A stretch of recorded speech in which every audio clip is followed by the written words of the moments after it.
we continuing the criminal justice reform conversation. Last week we had two big criminal justice reform advocates on, and this week we will have the Westchester County Department of Corrections First deputy. First Deputy Commissioner Louis Molina will be in the house in a couple of minutes, about 15 minutes or so. Welcome everybody who's just tuned in. Facebook just kicked in. Welcome to the People Before Politics radio show. Shout to everybody. Oh, so I'm gonna say this a couple of times in the show. So it's come to my attention, everybody just might not want their name mentioned when they pop up to listen to the show. So we're going to do things a little different from now on. If you just pop up and you don't say nothing, I'm not going to mention your name. You give us a shout out, you say hello, you give us a comment, then I will mention your name as somebody listening to the show. But there's a lot of people that don't want to tune in to the live show because they don't want their name mentioned, that they necessarily listen. I mean, anybody watching on Facebook can still see the name pop up, but I will not verbally mention you unless you say hello, unless you say something. So if I don't mention your name, don't get mad. Be like, yo, why you mention my name no more? Everybody don't want to do that, so we gonna respect that. We're gonna respect that. Now, I want to. So you heard New Flex came on the show, and they said they was honoring me and some other people for their winter ball that they had for Black History Month. I was blessed to receive the Excellence Award. They named all the awards after something in Black history. I received the Freedom Journal Award. The Freedom Journal is the first African American newspaper ever. I think it was like 1827 or something like that. So I was honored to receive the award named after the first African American newspaper. And hopefully we will be carrying on that tradition. It was a lovely event.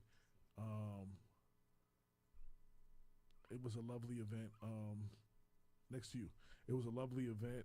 Others that were honored included Judge Nichelle Johnson. She received the Betty Shabazz Award. Judy Williams received an award. Rob Garris, owner of Macadocious, the boxer, he received the Muhammad Ali Award. There was a couple. Jeff Red, the legendary Jeff Red, he was there. And also, boy, he sang the most soulful tradition of lift every voice and sing. He need to, every time there's a Black event and people sing that in the beginning, they just need to play the Jeff Red version because Joe, he killed it. Carried the note. It was dope. But he received the James Brown Award. I want to thank everybody who came. Shout out to Nesta Felix and the New Flex Youth Program for having this event, for putting it together. Got to give her all props to her because of all the work she does in the community and doesn't ask for anything, and she works with them kids. She's getting them involved in sports and other things. She play ball. And, she got a handle, and she'll take most dudes to on the court. I seen it. She can play some ball. Like, yeah, I seen it firsthand. Well, not against me, because I'm not playing her. But, I seen her take some dudes off the dribble. And, they thought because she was a girl she couldn't play.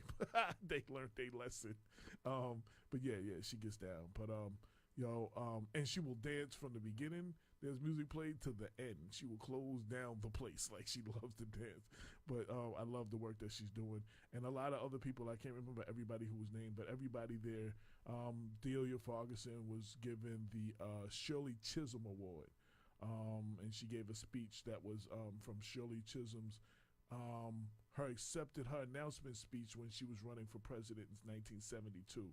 She read a lot of that. It was a little lengthy, but the bottom line was it could almost be 2019 what she was talking, with the things that Shirley Chisholm was talking about, and especially with the government, the national government, and the local government of Mount Vernon. It described it's a shame that many years ago we're still talking about the same things. And it was very appropriate. So shout out to everybody who attended. Shout out to everybody who's there. Hector Lopez said, "Hey, AJ and the crew, what's going on, Hector?" John Rivera said, "What's up, AJ?" Steve Sternberg, yes. Alita Castillo got the Mother Hale Award, and Steve Sternberg did an excellent Black History poem. And he talked about Black history, and he incorporated all of our names in it. So it was kind of cool that we were incorporated in this poem. But we definitely going to have him come on the show one day, do a poem about Trump and the whole thing that's going, you hear news all the time. It's just good to hear it a different way sometimes. So we're going to have him come on. But just in poetic form instead of hearing it, in news form. We're going to have him come on one day. We're going to lock that down, make that happen. Donna Nolan, hey guys, AJ, congratulations, thank you very much. Mike B.O. said the volume is low. Can everybody hear me? Comment now.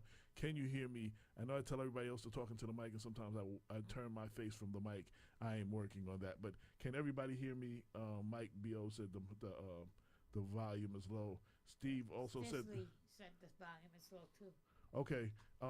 Steve Sternberg also said the event was good. Walia Westchester's tuned in to hear the man of the hour, our special guest, the Westchester Latino Law Enforcement, Westchester Hispanic Law Enforcement Association. They're tuned in. And everybody else, like I said, if I'm going to keep repeating it, turn my volume up. How about that? Can you hear me now? Can you hear me now? Can you hear me now? Can you hear me now? Can you hear me now? Everybody said turn on my. Pepsi Martinez said congratulations. Congratulations on your award, AJ. Make continue progress. John Rivera. Congrats. Kemi. Is that how you pronounce your name? Is it Kemi Pogue? Kemi, I hope I pronounced your name right. Cicely said it is low. She said I pronounced her name right. Montika's saying it's very low. All right, I've turned everything up that I can turn up. We might have to have crews come in here. Yeah, John, since I ain't put nobody else on, I guess my co-host volume is low because she ain't speak yet. So, we about to get. So, Dr. Bob is not here today. Damon may call in on Skype. And in the studio, we have the lovely Lorraine Lopez in the place to be. Hey. Say a couple of words. Maybe they'll hear you better than they can hear me. Hey, can you guys hear me well? If not, we need crews to come in here because they're saying that the volume is low. The master volume on here is up all the way. Our volumes is up all the way. The volume is up all the way. They have to turn up their volume. That's what I'm hearing. All right, so we're going to have crews in here come look at that because everything sounds lovely in the studio, and I can hear everybody well. And I want to turn it up and start echoing. The volume is fine in Rockland. Thank you, Steve. Well, somebody can hear us. They all the way in Rockland, they can hear us. Charlie Khalil said hello. What's going on, Charlie? Cicely Greaves said woohoo. Lorraine Lopez. Brenda Crump said please get Cruz. Cruz. I got Brenda, one of the people from our show. She said you low, and she left a comment. Please get Cruz. They're telling me everybody's saying that I'm low. I'm hearing everything good here. But everybody said I'm coming across a low. Yeah, your volumes are low, though. Okay, so what? Pretty in here, yeah. Okay, so what else? Put them up. Nah, I have to move. Okay, so Lorraine, tell us what's going on in Yonkers and what you've been up to while I fix the volume here. Well, a couple of things. Let's see. Two most important thing is family first. So my grandson turned 6 years old. Happy birthday, Mason. I love you. I also had a death. My dog died, which was really very sad, and I'm still very sad about that. I cried a lot. And I've been doing a lot of politicking in Yonkers. Yonkers is, you think Mount Vernon is bad. People need to take a look at Yonkers and see all the shenanigans that goes on over there with the politics and hold on. Yo, Yeah, get on the mic. yo, Chris Johnson told me at an event in Mount Vernon. He said, "Tell everybody in Mount Vernon we said thank you for keeping Yonkers out the news for a little while." Oh, snap. Sorry, Chris. We're bringing it on the news, man. Mount Vernon's just taking all the spotlight off of Yonkers for a little while. Yonkers is a joke. I'm not talking about the mayor. Mayor's a cool guy. I'm not talking about the mayor. Mayor's cool. Me and him, we good like that, you know. But the people in the party, oh my God, what a disgrace! Yeah, they really, they need to get their act together. You know what? They really need to sit back and realize that all these shenanigans, and they sit around in that room, and you know, a handful of people, and they say, okay, this is the way we're gonna do this. They need to realize that the people around them that are whirling around them, they know what's going on. Can people hear you? Can people hear me now? Okay, so I'm back on the mic. See, The mic is off. can everybody? Whoa, hey. Can who? Which one? All the way to the top of the board. You see the trim bar? Yes. Bring that one down. Ladies and gentlemen, we're having technical. Okay, can everybody hear me? I need everybody that's tuned Keep bringing in. your trim level down. I need everybody who's tuned in to tell me, can they hear me? Brenda Steve- Crump said, please get Cruz. I told him. That's why I told him when he first came in here. I told him that. So Donna said very low. Steve said he can hear me in Rockland. John Rivera said he can hear me. Alita says she can hear me. Everybody else now, we done made some adjustments. Can you hear me? Can you hear the words that are coming out of my mouth? I need everybody to let me know, can they hear me? Yes, through my headphones, not on my phone though. Okay, Donna said now I can. Thank you, Donna. Hey, how are you doing, Donna? Okay, so we're gonna go on. We got a special guest in. Thank you, Cruz. And I'm not, and without further delay, we just gonna have him come right in. We have in the house for the first time, I think. For the first time. Oh, Cruz, I need the sound effects. Get Cruz one more time. In the house for the first time, Cruz. Westchester County Department of Corrections, First Deputy Commissioner Louis Molina in the house. No, it's not. It wasn't on. Just hit this. Come on in. Let's see. Oh, which one? This? The little one. This one? Talk, By Lorraine. your knee, by your knee. Can you hear? Oh, Oh, can you hear me? That little one. This one? Yes. Yes, pull that mic towards you. Okay. And just Mic let us know number what 4. your name and your title. Louis Molina, First Okay. Deputy Commissioner from the Westchester County Department of Corrections. Thanks for having me on. Well, thank you for coming. We're delighted to have you You here will get today. your official round of applause in a minute. I just had to turn on the computer with this. Oh, okay. Use the mouse for that one. Which one is that? This one? This one? Okay, This one is okay. that. Right now, what's going on? He's looking for the button so that he can push the Okay, applause, okay. so that when Okay, here you go. Yeah, So we there want to you give you an official. This is what we're trying to fight, equality, right? So I should get the applause. There you go. There you go. We didn't have the sound effects with the computer on, so we had to wait for it to boot up. So we want to give you an official round of applause. Thank you. I was very excited to have you on the show. You know, I've got to know you pretty well over the term that you've been there. I've been excited to hear about the programs.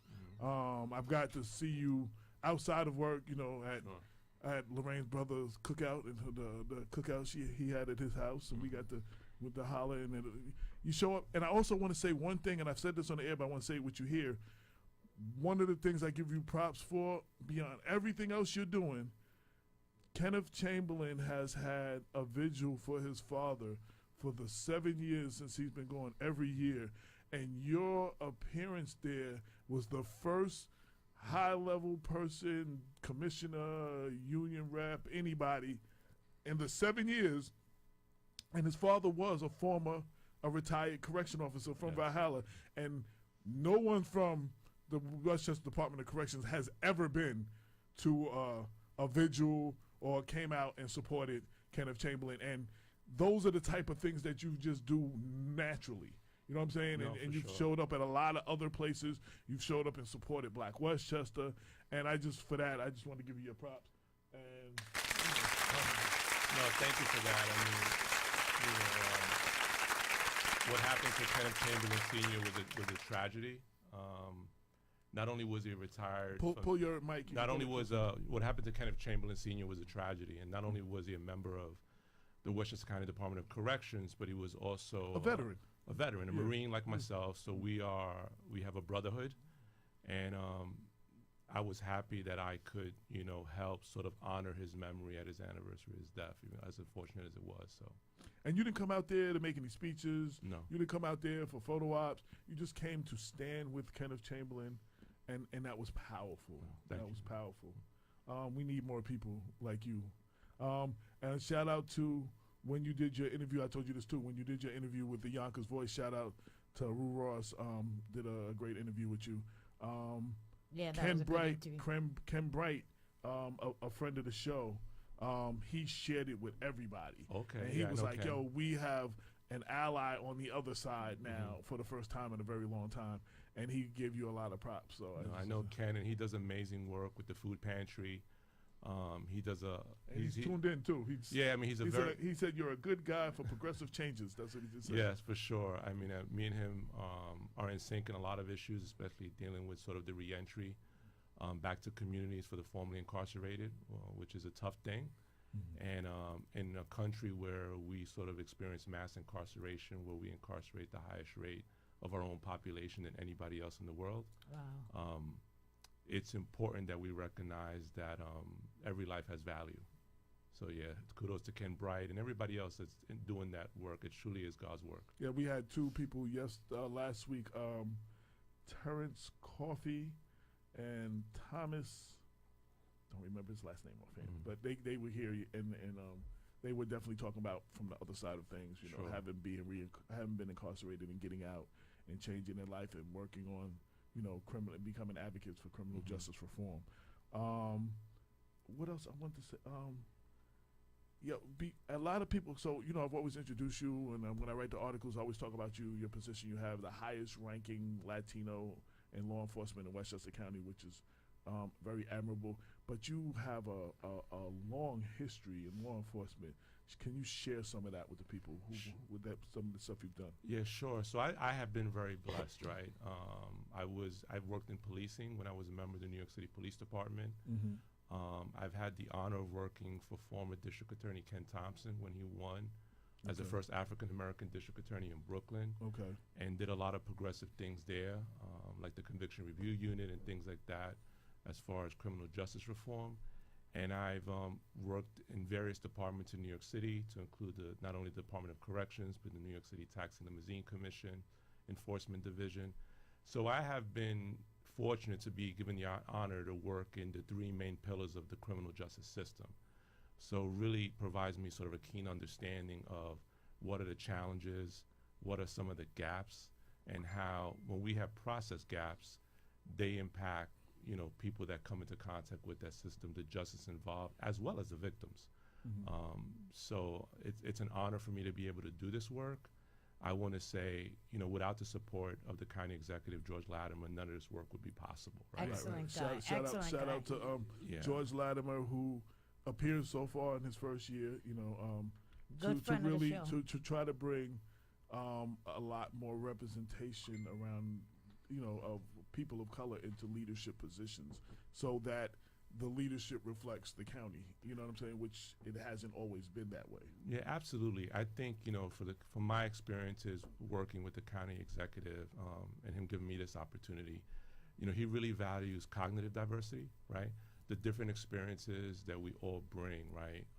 Not only having to deal with government as engaging with it, but also understanding what the challenges are for vulnerable populations, right? And the county executive always talks about every life has value in Westchester County, and he just wants the best for all, right? And he wants all of us to be in a good place. So I appreciated his leadership on that, and it's been wonderful working in Westchester County. Now, I want to get into the things that's going on at at the county, but before we go into that, one of the biggest things on the news right now is immigration. Sure. How do you feel about what's being done on a national level? What are some of the problems you see facing the immigration process as a whole? Yeah, so it's a tough situation because I think when we start to classify any population or group of people as the other, we dehumanize them, right? And certainly, I think from a law enforcement perspective, I think when it comes to the security of the nation, we want smart security. But quite frankly, a wall that's been proposed doesn't represent that, right? When we're talking about drug and addiction and things like that, those come in through the ports.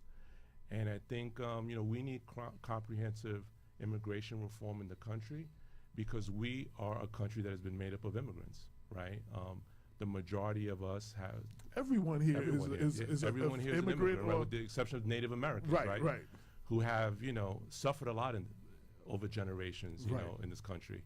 So, we are the best country in the world because the best and brightest of everywhere in the world wants to be here. And they want to be here because we know that we have a country of laws that allows people to rise up.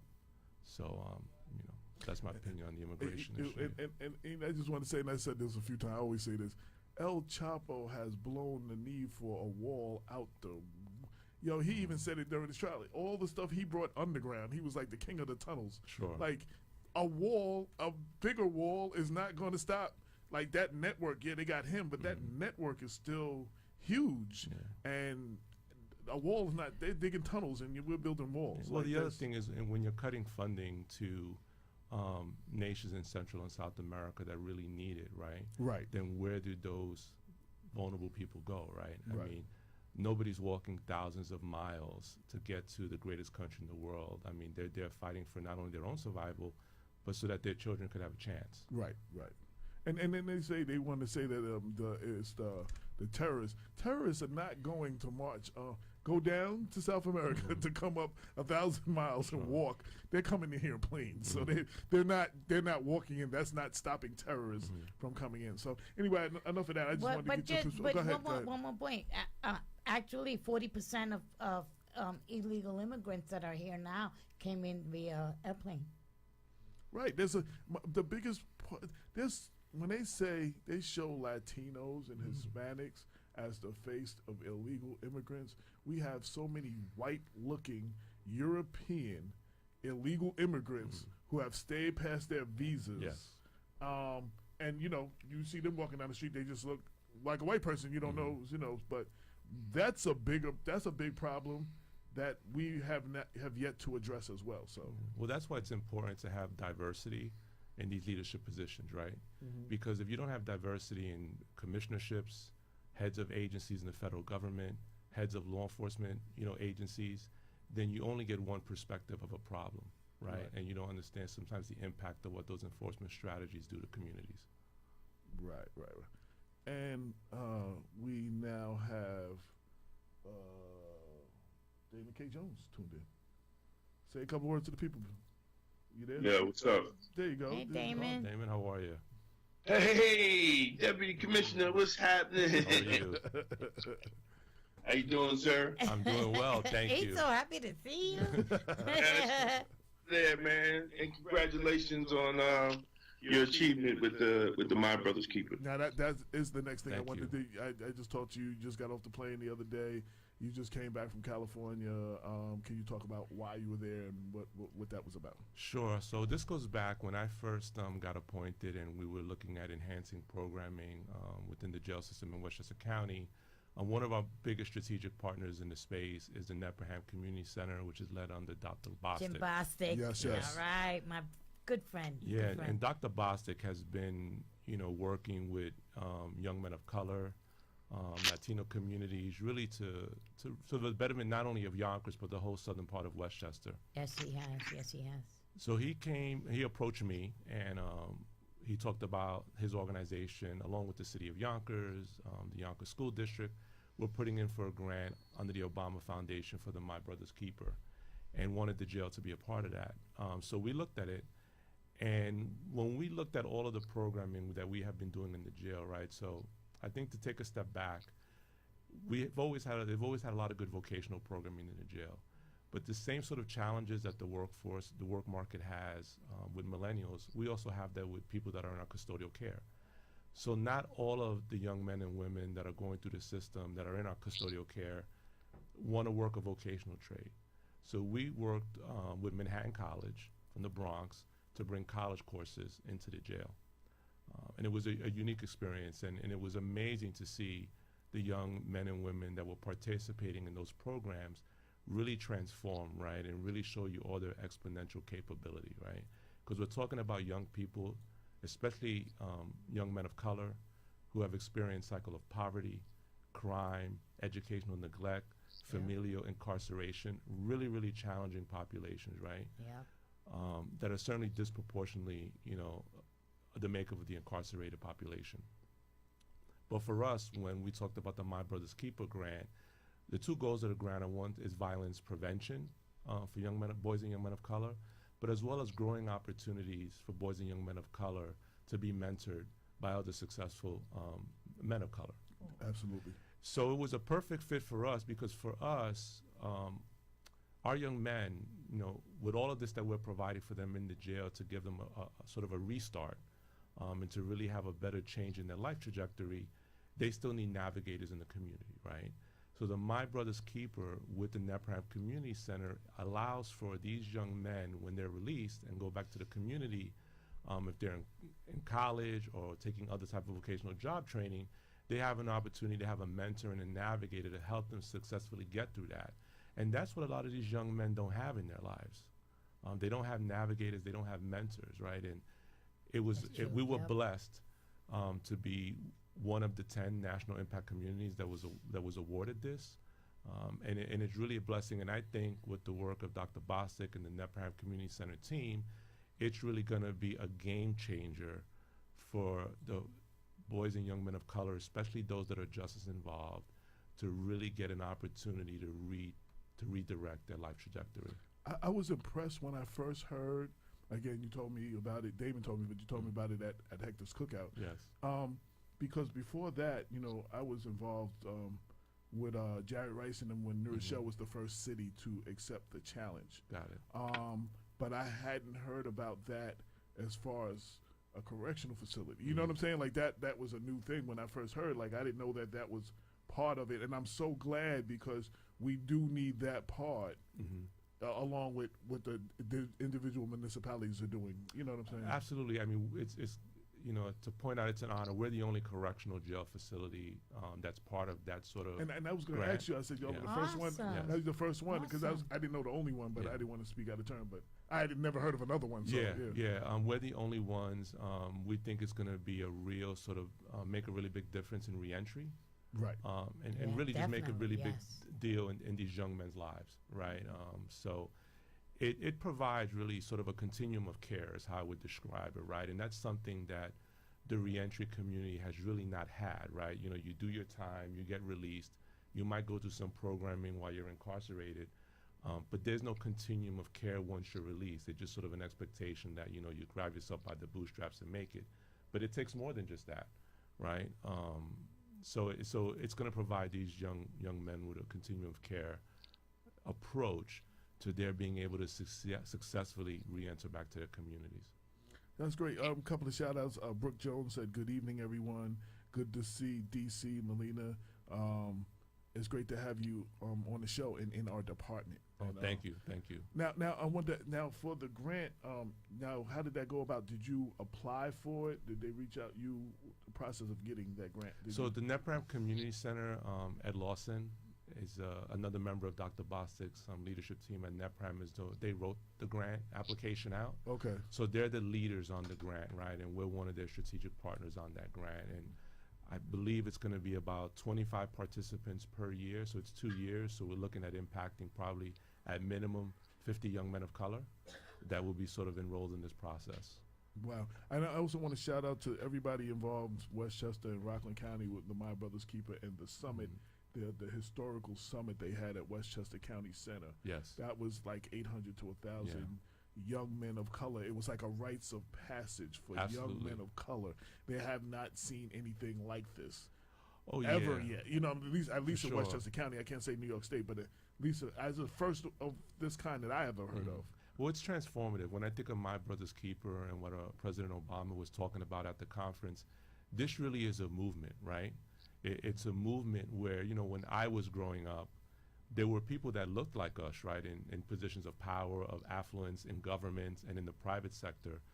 But for me, growing up, they really weren't accessible. And now we have an opportunity for young boys and young men of color to engage with men that look like them, have grown up in many of the neighborhoods that they grew up in, that have made it and could help navigate them and mentor them so that they too can be successful. And this is going to have a rippling effect for a generation. We have a question for you already Okay. from Sandy Barnaby from the Anti-Racism Alliance. And she said, here's the situation with My Brother's Keeper. It addresses the symptoms of the problem, and we have to do both. Of course, people who have been incarcerated need to get out and get support and have a support system, but we must look at why correction is filled with black and brown men and women. I, as a white person, can tell you that there are plenty of white people who do the same things that people of color do that will never go to jail. For them, the legal system is set up to protect them, to divert them, and until we look at what is driving mass incarceration, unless we do both, I think we will end up being it will end up being an enablers. Yeah. So she's right? I think that, you know, one is we're dealing with sort of the custodial population that we have now and trying to really make a difference for the experiences that got them there, right? And there's a whole lot of reasons for that. There's educational failure, there's crime, they're living in vulnerable communities already, right? And they are clearly disproportionately represented in the incarcerated system. That being said, I mean, there has been a lot of criminal justice reform done in the state of New York, and Yes. there's a lot more where to go. But so when you're thinking about cash bail, right? And if we actually eliminate cash bail, that is going to have an immediate impact, right? I mean, for the district attorneys that are out there, you know, I don't think that they needed to wait for legislation to pass to say, I'm not going to have cash bail, right? You just make a decision, right? Either the person's a danger or a risk to not come back to court, or they're not. So, you know, I'm not a proponent of, you know, I'm not in favor of cash bail. So hopefully that gets to the legislature. There's also discovery for justice reform, right? We're talking about open discovery. 95% of most criminal cases are plea bargained down and people taking guilty pleas. And in some of those instances, there's incarceration associated with that. But I think we need an open discovery process, which exists. And I think in a majority of the states in the United States, with the exception of 4, us being one of them, where the prosecutor doesn't have to turn over discovery evidence till like the day before trial, right? So I think we want to have a fair justice system. Those are the kind of things that we need to tackle, right? Because, you know, when I was in Brooklyn and working with Ken Thompson and other great people that worked in Brooklyn, like Mina Malik, who's running for Queens District Attorney, they overturned, like I think, over a dozen formerly incarcerated, you know, wrongful convictions, right? And part of that problem is the discovery process, right? There wasn't a fair process for these men who were wrongfully convicted to really have a chance to defend themselves in court. And real quick, Did that answer I don't her know if question, though? Yeah, okay. I just wanted to say real quick, I don't know if you saw Montika just put her face on the screen and waved at you real quick. Okay. Yeah, while you were talking. I was in the zone. Yeah. So, So Sandy, I guess there was more of her question because it's in 3 different parts. The second part was, and if we mentor youth, and if we prepare them for the workforce, that doesn't employ them, and then what and so we need to deal with the systematic structure discrimination in the workforce that prevents young men who meant. You can read. Yeah, turn on the Facebook, go to my Facebook page, and actually you can share it. You can actually see the comments yourself too. It prevents young men towards prepared. I'm losing what you're saying right here. Can I Could read you it? read it, please? Yeah. If we mentor youth and if we prepare them for a workforce that doesn't employ him, then what? Then what? And so we need to deal with systematic and structural discrimination in the workforce that it prevents young men who are mentored and are prepared and well educated and trained to get the same job site other kids get, but they're being barred from. Maybe as a white person, I should just remain silent and not speak. But this program is the only place where everybody gets a chance to say what they need. And as Damon wrote already, Sandy, your point of view is always welcome, and we also thank you for your support. So I thank you for your We comments. need more people with voices like yours, actually. Actually, yes, more people need to speak up. Yeah. There's a lot of people that sit silent and watch this stuff and Exactly. feel like it's not right, but they don't speak up on it. They think it doesn't affect them somewhat, and they remain silent. Where their voices are the voices we need to hear from, so some of their peers actually get it because they're not getting it when I say it. Yeah, so I mean, when we're talking about listening to other people's voices, I think for us, one of the things that we did in corrections is we meet regularly with formerly incarcerated, right? To try to get an understanding, what were the challenges in your experience when you were released? What were the challenges while you were in the system, right? So that other people that are incarcerated don't have to, we're trying to overcome those barriers, right? The other thing is, as you know, I speak out a lot about this in the community, engage with the community to let them know what we're doing in the jail. And a lot of times, many of the great ideas of what we've implemented in the jail come from the community, right? The communities have agency, right? They have a power to impact the system and the process. So I completely agree with Sandy. The system, I think we're at a point in time where the system is at the right time to evolve, right? With everything that has been going on, right? Hopefully we'll see a lot more people engage with voting, right? We had a civic engagement process in the jail, working with Jen Lackard from the Reentry Chronicle. Yes, we're going to be doing a lot of work and together. Grace Baptist Church. Yeah. I mean, what Jen did, and with the other stakeholders that helped her, we registered, I want to say slightly over 100 people that are in our custodial care to vote, which is about 12% of our local population that's in our custody. And 89% of them, that was the first time they had registered to vote or even voted. And 50 was still in our care. And we went through the effort with Jen Lackard, and she did most of the work in this, was able to make sure that all of those absentee ballots were processed.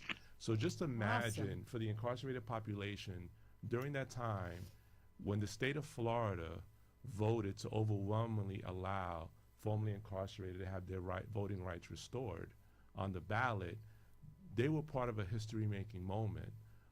So it does a lot in order to get people to a place where they understand that they might have made a mistake, but just because they're incarcerated doesn't mean that they lose their dignity, right?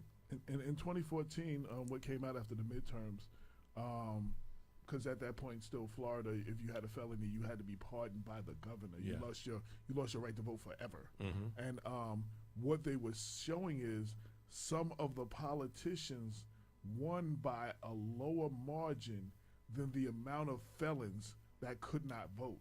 Sure. So not to say that all those felons would have voted for the other person, Of but course. they could have. There could be, and there was a pushback to keep these people from not being able to vote because of that.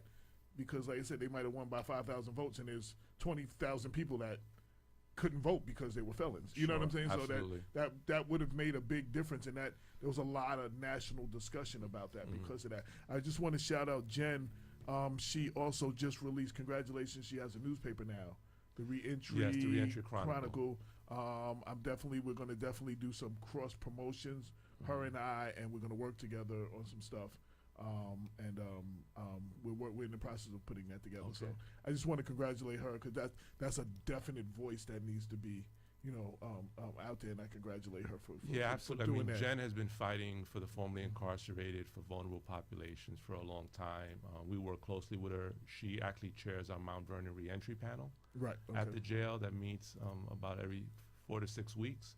to engage with the sentencing population that's going to release and going back to the community to make sure that there's no gap in whatever services that they might need. So she is really a godsend. Now, I know, and again, from Damon being my partner and working there, and then from talking to you one-on-one, I know there are a lot of programs that you initiated since you've been there, and a lot of people don't know. So talk about some of the programs that you were able to bring. since you've Sure. been in there. So I think our biggest one, our two biggest, and both involved in the Prime Community Center, like I said, was we had our college program, and with the MBK grant and NEPRAM Community Center, we'll be able to make sure that those young men that are going through that program of color get the support and mentors that they need to be successful when they're released. The second thing that we did with the NEPRAM Community Center was Ready, Set, Work, which is an evidence-based job readiness program. So historically, typically what would happen is someone would be released, and they might be referred to NEPRAM Community Center or another nonprofit that might do job readiness work. But they don't really have a relationship in many cases with these nonprofits that are doing this amazing work, so they don't actually show up. So one of the things we did, we asked NEPRAM Community Center, would you be willing to be embedded in the jail and deliver that programming? It's about 5-6 weeks within the jail system, so at least you're building a relationship not only with the client, but there's a high likelihood that they will continue to receive supportive services that they need at the NEPRAM Community Center. That's a game changer. I don't know of it being done anywhere else in any other space. So that was something that was not there, and we've been successful. I think we're on our 4th or 5th cohort at the jail, and this is for men and women. In the area of vocational training, we've always had Safe Serve, which is a vocational certificate program that works with our food contract provider, Aramark, Right. which provides for a Safe Serve certificate for working with handling food. Right, and a lot of times when you want to work in the food and beverage industry or hospitality industry, that could be a barrier. So we want to eliminate sort of barriers so that the incarcerated population being able to be qualified and get a job. And what we've done is historically that has only been a service provided for men, and we expanded that programming to women. So we've had cohorts of men that have gone through the program, and a cohort of an all-woman class go through the program. Okay. So we're trying to be mindful. We have a very, very small population of women that are in our custodial care, and we want to make sure that they also are getting the same advantages that our male population is getting when it comes to enhanced programming. So we have been really a leader in this space, and this programming has really enhanced safety and security within the facility, and has really just transformed the whole ecosystem of the jail system in Westchester, right? So you really feel a rehabilitative ethos in the system when you come and visitors come and visit. So between that and leveraging technology within the system, working with Grace Baptist Church, we have leveraged our televisit system so that nonprofit providers can go to Grace Baptist to do intake, to meet with shared clientele, people that are in our facility but pending getting out. So there's a lot of things like that. We're going to be doing cognitive behavioral intervention journaling with Hudson Valley Community Services. That's starting in a few weeks with a grant that we won from New York State DCJS.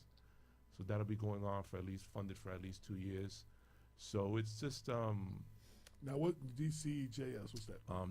Department of Criminal Justice Services. It's a Okay. state agency that deals with a whole bunch of different issues related to criminal justice within the state of New York, from anything from certification of training to programming, dealing with issues of probation and stuff like that. We talked with the guests last week, and Brenda gave me their names, so because I didn't know. I think the second gentleman was Thomas Edwards. But one of the things we talked about before we got on, and we talked about on the air, was the difference. Damon and I belong to this Pan-African Unity Dialogue, Dr. Ron Daniels, and one of his guest speakers was Tina Reynolds, was an advocate for women incarcerated and the things that women go through, and it's a whole nother thing. And fighting for the rights of women. She was formerly incarcerated and everything. And we were talking about that, and I know you mentioned having a small women's population. Can you talk about some of the things that maybe being done for the women? So we do a lot of amazing work with one of our other partners, Family Services of Westchester, and they interact with our female population a lot. And we have with them, we do yoga. We do have various type of group therapy sessions that go on in the women's population. We have services that deal with addiction. You know, we are developing with St. John's of Riverside, trying to bring sort of some victim impact component to the women's population. We deal with motherhood and trying to help through our Parenting in Prison and Pups program, right, that we did with Dr. Kim Kalika from Pace University, and she also sits on our Correction Advisory Board, bringing with the Good Dog Foundation of Westchester, bringing in pets to help with the therapy of our women's population. So we're engaged heavily with the women's population as well as our faith-based volunteers. Sister Vicky, who's one of a member of our staff that engages with the women a great deal. So we are really in the forefront of working with the women's population and making sure that we meet their needs, because their needs are different than our male population, for sure. Do they get all their sanitary needs met Yes, too? Because yes. that's been an issue in the news. Yeah, of course.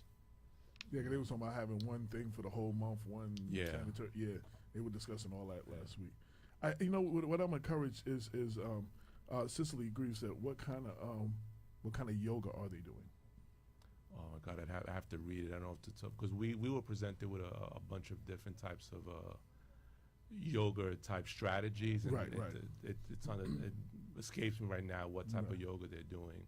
But it's one that we found to be really, really successful in dealing with the anxiety of incarceration for not only the women population, but also for the male population as well, gets that as well. Well, Yeah. I'm very encouraged, especially, what's going on the national level is definitely trying to take us backwards. But it takes partners from all, like, you're working with Neppahan. Yes. We have a county legislator who seems to be, that seems to be one of his platforms as well. Passing things like ban the box. Absolutely. And you have it's going to and it's going to take the different organizations coming together to create the support system like that Absolutely. you're needed. And you are definitely a breath of fresh air as far as a commissioner in corrections. I'm not going to say I know a whole lot of them, but I hear a whole lot. I haven't heard a lot of good things about a lot of them. Sure. Sure. David laughed on that one. So I've heard, and I'm not even talking about, we for everybody, Brenda just shared when Tina Reynolds spoke, and I videotaped her. It's Tina Reynolds speaks on the challenges, issues, and perceptions concerning incarcerated women. It's in the comment section at your own leisure. You can click on that and hear her speak, and because it educated me. I've never been incarcerated like that, but I never realized the difference. And these systems are created by men. Sure. How these women are going to be, and they don't consider the women's needs. And to hear her speak passionately about it, just brought it to the forefront for me. And I had a whole new respect of what women go through. They're the ones that raise the kids. I mean, men absolutely. are involved, but your mother, you don't have a mother in your life. Like a lot of people didn't have a father. Sure. They just had a mother, but you don't have your mother there. That's you don't have that female. That makes a big difference. No, absolutely. And it's important to point out that we have we're well represented, I think, in our leadership team when it comes to women. We have LaFonda Spalding, who's one of our assistant wardens, and I believe has almost, if not slightly over 30 years in the space, right? We have Nori Padilla, who's our director of programming, right? And she makes sure that our women are properly represented in the services that they require to get to a better place. And I think it's important, just like it's important to have people of color and Latinos in leadership positions, that we have women represented in those positions as well. Absolutely. Another thing that just came to me, I remember talking about partnerships on a lot of things.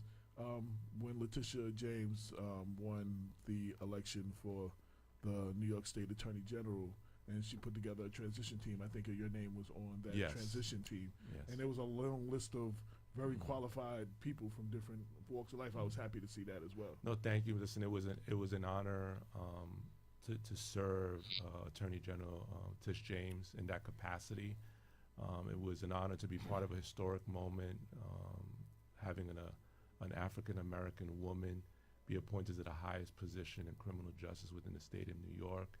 she was I live in the city of New York, and she was an amazing public advocate and has been on the forefront of really defending the rights of the vulnerable. So I think the state of New York is really in a good place with her as Attorney General.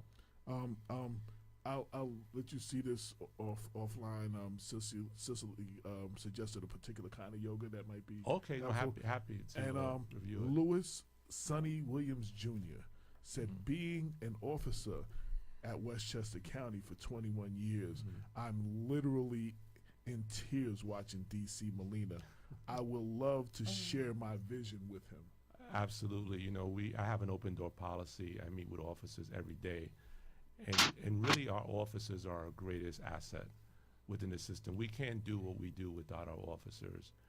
And it's important, I tour the jail a lot during various times of the day, and I interact, not only with the men and women that are in our custodial care, but I interact with officers all the time.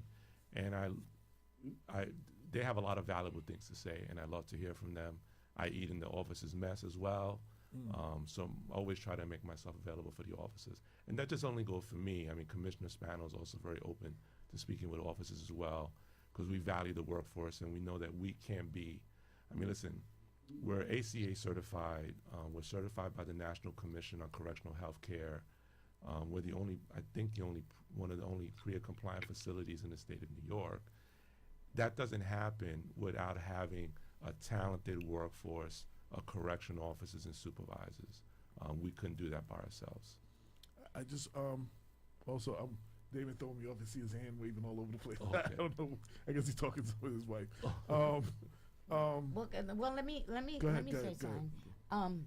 I grew up in the projects, and I lived in all the worst neighborhoods you can think of in Southwest Yonkers. I grew up in Southwest Yonkers. That's my home. That's where I love. And that's where my brothers were killed, actually. And I've dealt, and I've had recreation programs for these kids. I've had Saturday recreation programs where I've taken schools, opened them up on Saturdays, and these teenagers would put their guns away, stop selling drugs for that one day. Sure. And they would go there, and they had somewhere to go. They had some structure. They even would do arts and crafts with the kids. And I've also had to deal with them when they've come out, because they'll come, Lorraine, I need a job. Lorraine, I need help with this. I need a place to stay. And I've been dealing with them for over 30 years. And those are my people. That's my family. And I want to thank you. No. I want to thank you for what you're doing for them. And makes me emotional, because it means the world to me that somebody has compassion and somebody has empathy for them, and somebody really cares and is really trying to make a difference. And I'm blown away by you. And I also want to ask you, you're a genuinely good guy. I could feel it. I could sense it. Everybody else can. This must take a lot of your own energy out of you. How do you, as a person, as a man, deal with it when you go home, when you say, oh my God, or everything that whirled around you the whole day, and then you got to go home and you have to relax? So how do you deal with it as a person? Sure. So, it's, for me, I grew up with a very, humble family. I'm from the South Bronx originally. But I was very fortunate to have my mom and dad in my life, right? But I knew a lot of kids growing up that just didn't have that. I have nephews and nieces that were raised by a single mother for a long time. And I see that a lot of young people have challenges. And I think for us, meaning for Latinos like ourselves or people of color, African Americans, when we get into these positions, we have a moral obligation to make sure that we're creating an environment that provides opportunity, that we're acting and behaving in a way that young men and women that look like us can aspire to be given those opportunities.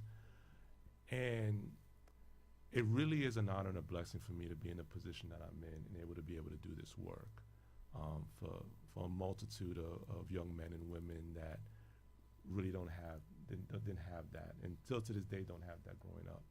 So, I have a supportive family. My wife Shannon is very, very supportive She's been with me throughout this fight as, we try to make a difference in young people's lives. And listen, if not for the grace of God, I could have made a mistake and be in a different situation. Absolutely. Right? Absolutely. So, even for the diversity of workforce, especially when you're talking about the inner cities, whether it's New York City, southern Westchester, parts of Westchester, when you look at police officers, correction officers, especially correction officers, they mirror the population, right? Absolutely. And, as people that represent a group that has been underrepresented for 2 generations, that's what drives me, right? That's what really makes a difference for me, because making a mistake and going to jail doesn't mean that you lose your dignity, right?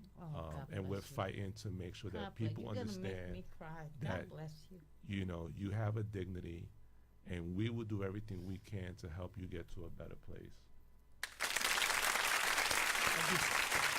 Also, Lorraine, several people, Cicely D said, good question. Brooke Jones said, well said, Lorraine. Cicely said, your energy His energy. is very even keel and exudes authenticity, and Ken Bright said he is.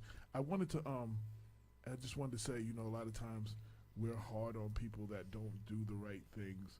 So a lot of times we're accused of being anti-law enforcement or anti-police. I'm not anti-law enforcement, but especially correction officers. I just want to give correction officers as a whole, anybody listening, anybody who knows, correction officers, police officers, law enforcement, remove the worst element, or was supposed to be the worst element, off the street. Correction officers have to now watch them, you know what I'm saying, they're not off the street. I mean, you have to deal with and you have to, in some cases dealing with the worst element. Like I when I was an artist, a rapper, they was starting a program, Manhattan, the big correctional thing in Manhattan. What's that? Manhattan Detention Center? Yeah, you mentioned detention. So they were trying to get entertainers to come in and perform. Okay. This is like in '88. So we went in, and then we performed, and we ate with them and everything. And I'm gonna be honest, a lot of them was real cool, and a lot of them shouldn't have been there. But that day showed me that I was like, thank God there are jails, because some of them people really needed to be in there. You know what I'm saying? So we do have that day. Back in. He had froze for a minute. Hopefully, can we hear us? Can you say something? Hey. There you go. So I was what I was just saying that you missed is I was applauding correction officers as a whole, because law enforcement takes what is allegedly the worst element off the street. It is your job to work with these people, to watch them, you have to deal. You're actually locked in with them sometimes for hours, and police, you see their work on the streets. People don't see what y'all do. Yeah, and I just want to give all of them props. No, so for sure. So having both worked in policing and in corrections, what I could say is, policing is a dangerous job, and there are moments where within a split second things can go very bad. Absolutely. Right? But a police officer still has the time, can make the time to take a moment, right, to sort of reset themselves, right? A correction officer doesn't have that same opportunity, right? When you're patrolling housing blocks, when you're working in a correctional setting, you are on for 7-8 hours straight, right? On alert, right? Because a jail, a prison is a volatile environment, and we do everything we can to try to mitigate situations from happening, but things can happen. So one of the toughest jobs in America is being a correction officer. I respect what our officers do every day, day in and day out. It takes a special, amazing kind of person, absolutely, to be a correction officer. I'm not that person. Yeah, and many of our officers. Shout out to my brother Sergeant Hector Lopez. Yeah, so many of our staff, like Sergeant Hector Lopez, Damon Jones, Brooke Jones, they have been doing this work for over 25 years. We have people that have been there for 30 years, right? Dedicated, coming to work every day to make a difference in a person's life. dealing with the toughest population suffering from addiction, whether that's of narcotics, of alcohol, dealing with young men and women that have had just trauma their whole lives, right, and are just volatile. That's the type of population that we deal with, people with the mentally ill, serious mental illness. So Exactly. they're special people. It's a tough job. No, and I just, like I said, I just wanted to applaud y'all. And one thing, I'm going to read a comment, and one thing Damon always says, you know, police officers, I think when they have sheriff departments in other states and stuff, they do this. Police officers should have to work a block before working the street. Sure. Because inside you don't have your gun. You have to use verbal jujitsu. Sure, You have sure. you have to do some.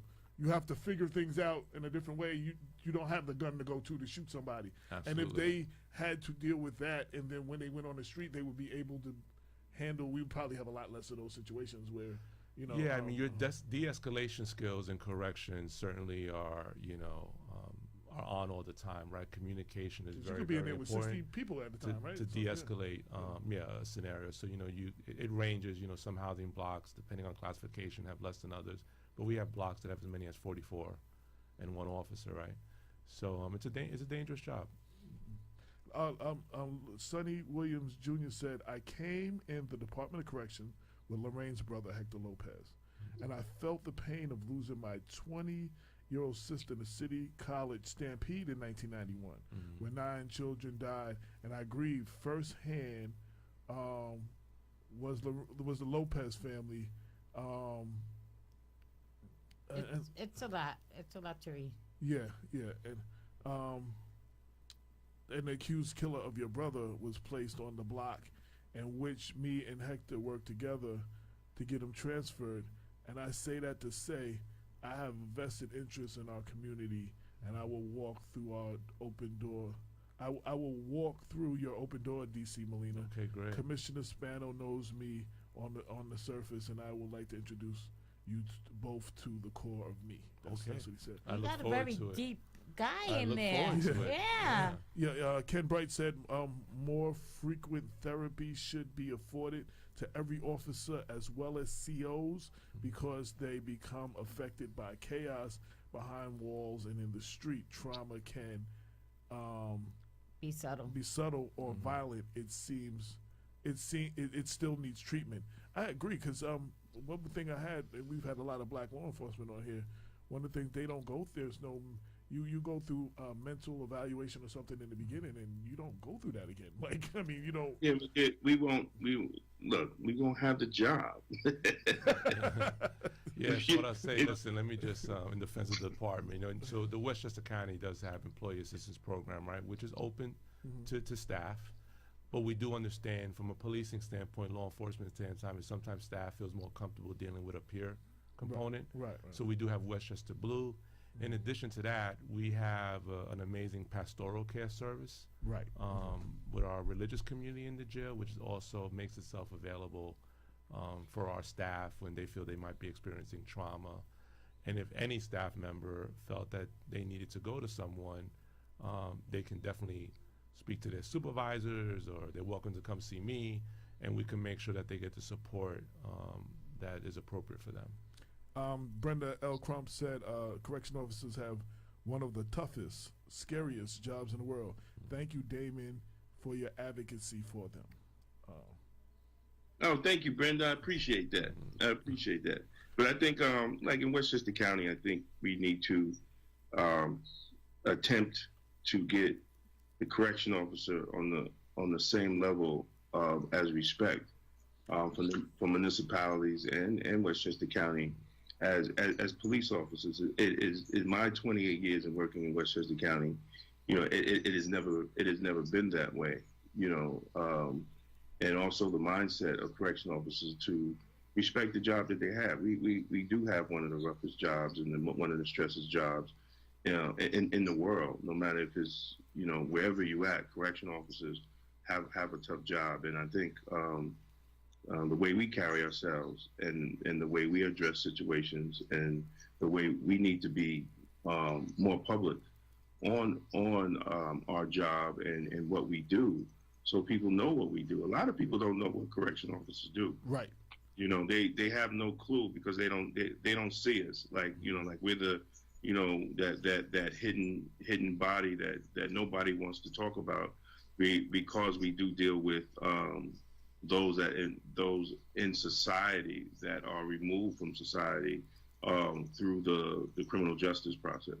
So I think what DC Molina is doing is very great on bringing the attention to the facility and bringing attention on what we do, and knowing that correctional officers is part of the component of rehabilitation of those in our community. We have to be the representatives of our community.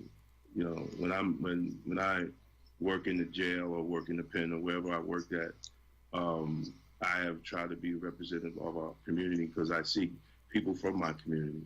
I see people from the blocks that I lived on, the streets that I lived on, the communities that I lived in.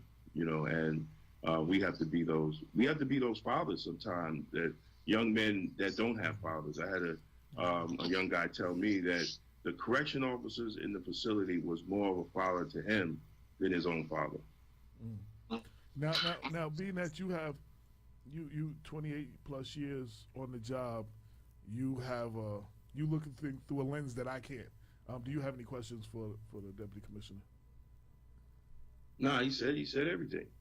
Are you gonna act in the actor's boss, something like that? Well, Damon will. If anybody's gonna ask, Damon, you're right. If anybody would, it would be Damon. Is well equipped, to speak on the issues and coming from the aspect of rehabilitation and trying to get people, because we're speaking on this. I mean, like some people, they're going to be correctional officers that's going to watch this program and be like, yo, what about us, right? And I really think, that's not what this show is about. Maybe next time, we invited Alonzo West on the show many of times to come on, and from this perspective of the Westchester Correction Benevolent Association, and he hasn't come. Actually, he agreed to come once, but he didn't come. I can barely get a comment out of him sometimes. So, but join the club. But anyway, we're discussing on what the Department of Correction is doing for communities, especially communities of color, and as a Black correction officer and someone that comes from the Black and brown communities, we need correction to do the job that it's supposed to do in rehabilitating instead of warehousing our youth, because they come back to our community, right? And our family are affected. So, we should play a process in that, and that's that, so. Sonny agrees with you. He said when the inmates are your neighbors, you have more of a vested interest. Exactly. And I just want to say, I joke a lot about Alonzo, but we would like to have you on the show anytime that you would like to come on the show. Damon don't have to be here. Damon's not here most of the time anyway. No, I'm just saying. No, I'm just saying seriously. But I would like to, because I've had conversations with him offline. You know what I'm saying, that a few times, and I'd like to have a dialogue with him on the show. So he is welcome anytime. But let me say this. Because we have and because we have this type of attitude, because we are concerned of our community. There have been many times I've been called by my brothers and sisters, COs, an inmate lover, right? So and that's the wrong attitude to have. These are people from our community. Are we going to put that lens on or put those glasses on that we don't see our people from our community? That'd be crazy. Then you're selling your soul out. When you supposed to be, you get that badge and you wear that uniform, you're a leader in your community. So just because you go to jail for 8 hours, you want to act like these people ain't from your community? You end up being a sellout. It's harder, just like community policing. It's harder to smack up Ray Ray when you went to school with his mother. You know what I'm saying? Like Sure, it's just sure. so when you have more skin in the game. So what I'll say is that I think that we're at a moment where corrections today is experiencing what I think policing was probably experiencing 20, 25 years ago, right? There is a heightened sense of accountability from the public, and especially those communities that have been impacted by over-policing, that have been impacted by mass incarceration, right? 98% of the people that are incarcerated are going to go back to their community, right? So it's in the best interest, not only of a restorative justice process, but from a public safety standpoint, if those individuals going back to their communities are going back better. And that's why it's incumbent upon leaders in the space, like myself, to go out to communities and talk about what we're doing in the jail, because there's a heightened level of more transparency and accountability, which hasn't been there before. And I think that's what makes our system evolve to becoming better, right?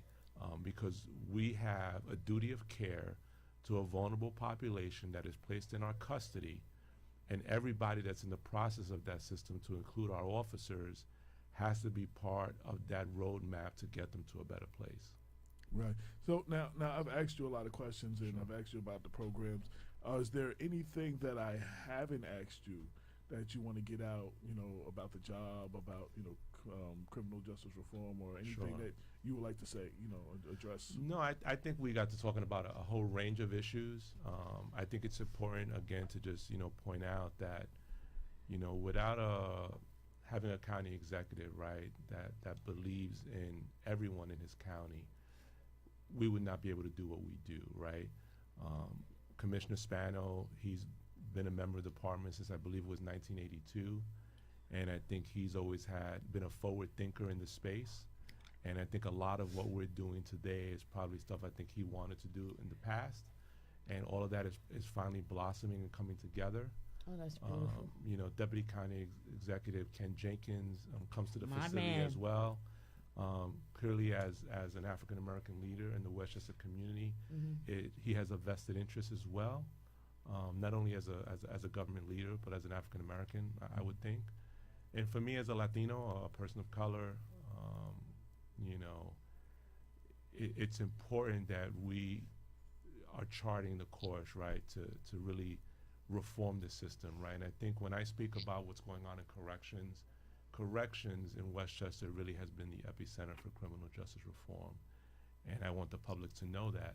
I'm proud of the work that our staff, our officers, our nonprofit partners like NEPRAM Community Center, what they do every day. And we are making real differences in real people's lives, that hasn't happened before. And I think with My Brother's Keeper and the work that we do in a lot of other areas in the jail as far as education, we are really going to save a generation of people that have been justice involved, right? So I thank the county executive for the opportunity to represent the county and do this work. And it truly is an honor for me to be here and share that with you. Now, we knocked the person that's in the White House right now, but how encouraged are you by the midterm elections? We had more women, more African Americans, more Sure. Latinos, more Native Americans, more LGBT. I mean, the Congress for the first time reflects more of what the country looks like. Yes. Are you more encouraged by that as far as, criminal justice reform? Sure, absolutely. I mean, we had the First Step Act just passed recently, which was big. It's appropriately acronymed First Step, right? Because it's the first step in a long list of steps, I think, to get us to a place of better criminal justice reform.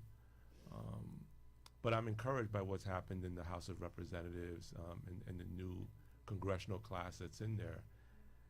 I think it's going to make a real difference. Many of them are in my generation, and I think it's just our generation's time to lead, right? God bless those that have been in service for 30 or 40 years, but the world today is different. The struggle and experiences are different, and there's a generation of people, even with other advantages that are there.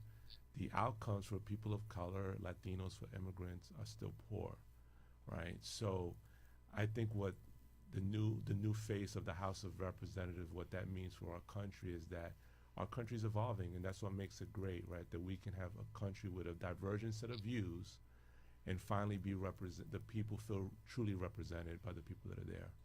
I know all my life I was always told, you could be the first black president. And I was telling, when I was living in Atlanta, I was married, I was telling my two stepdaughters, I said, right now, Obama was the president at the time. So right now, for the first time, like I didn't have this in my life, you can look in the White House and see yourself. Because her and the two girls, my two stepdaughters were the same age range as Obama's daughters. Sure. I saw,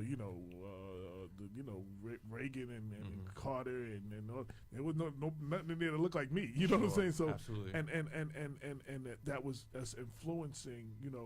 It's good to see your reflection, and I'm hoping that the young people will get something with this new class of. And even now, there's more people running now for president. There's more diversity across the board right now. And I think what happens is, we're finally at the point where people realize, especially young people, don't wait your turn, right? If it was about waiting for your turn, we would never have an African American president. We wouldn't have the civil rights. Right. So that was the young people. When you feel that it's your time for your voice to be heard, when you feel that you have a stake in wanting to represent what your community wants, then make the sacrifice and run for elected office. Compete for a position, and I know these decisions aren't easy to make because it comes with a lot of personal, individual sacrifice. But if we as a group are gonna lead this country to where we want it to be, then it takes more of us to represent the people that look like us in this room. Absolutely, and I want to piggyback off that, but I also want to say, my advice though is learn the political system. Don't just jump up and say I'm running for mayor. Like become a district leader, volunteer, learn the system. Go door you know to what door, I'm saying? collect signatures. Run for city council or school board even, or whatever. But learn the system and get in where you fit in. Sure. Everybody can't be mayor or senator or whatever. There's a lot of other positions, and there's a lot of things you can do behind the scenes in your political process. Like I said, there's a district leader and everything. So I advise young people to get involved. If young people, 18 to 25, if just half of that percent, 50% of them got involved, they can change the game. Yeah. You understand what I'm saying? They expand the electoral pool because that the old people vote. You know what I'm saying? Absolutely. So you cater to them. That's who you speak to. That's who you see what they need. You're not necessarily looking at these young people, but they're not voting. So just vote, get involved, become district leaders. I've seen it happen. It can happen. And when young people get together and with some leadership and they make a move. I mean, John Lewis was that young dude on that bridge with Martin Luther King. You know what I'm saying? He was that young dude.